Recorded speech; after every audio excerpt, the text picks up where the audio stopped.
just to zoom out again and get a bigger picture in terms of maybe you want to also comment on how the fact that all these elite are flying around in their private jets and building these mansions, and they're all got these. They're all on the boards of these massive corporations that are like cutting down the rainforest and all these things. But also how they are the biggest consumers of resources, but they want to push us into these super cities, and also through the mRNA gene therapy, create the next stage of humanism, which is called transhumanism. So how do those things kind of lock in together? Yep, that's a huge question. Yes, as Damien said, focus on what the elites, let's call them that, pronounce it like that. Focus on what they do, not on what they say. That's number one. So they do fly around in their jets, and they do buy beachfront property like the Obamas. I think for me, to fend off charges that I'm a climate denier, this is what I usually say, and I think it's a pretty good argument. The scientists who want to argue anthropogenic climate change often say, sign of that are these extreme weather events, such as hurricanes and droughts and blah, blah, blah. But what they don't add is that the governments of the world, going back to at least the 60s and 70s, have had the ability to generate extreme weather events.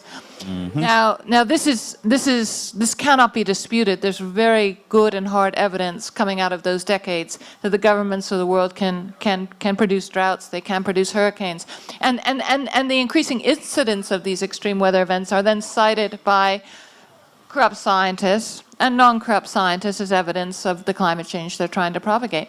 So, I think all we really need to say is we need far more transparency when it comes to geoengineering and the artificial production of extreme weather events before we can make an informed decision as to how many resources we want to lend to fighting climate change. We must insist on transparency and end to the secrecy.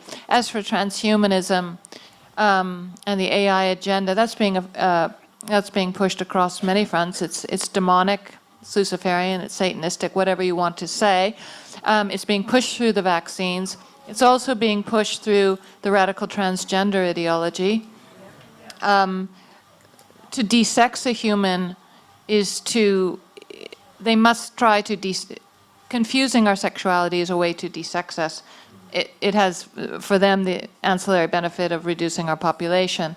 You confuse a human as to their sexuality, you desex them, and then it's just a few steps beyond that to begin to merge the organic human with artificial sort of cyborg elements to create half organic, half, in a sense, the Borg, to Borgify the human population.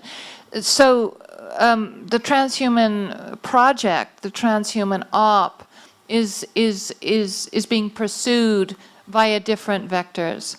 The vaccines, what they're putting in our food, the poison they're putting in our food.